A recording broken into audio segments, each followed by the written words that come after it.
வந்தேன் ஐயனே என் ஐயனே.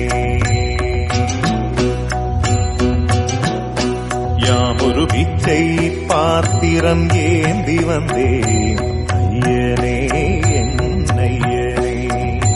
பிண்டம் என்னும் எலும்பொடு சதை நரம்புதிரமும் அடங்கிய உடம்பு எனும் பிச்சை பாத்திரம் ஏந்தி வந்தேன் ஐயனே என் ஐயனே.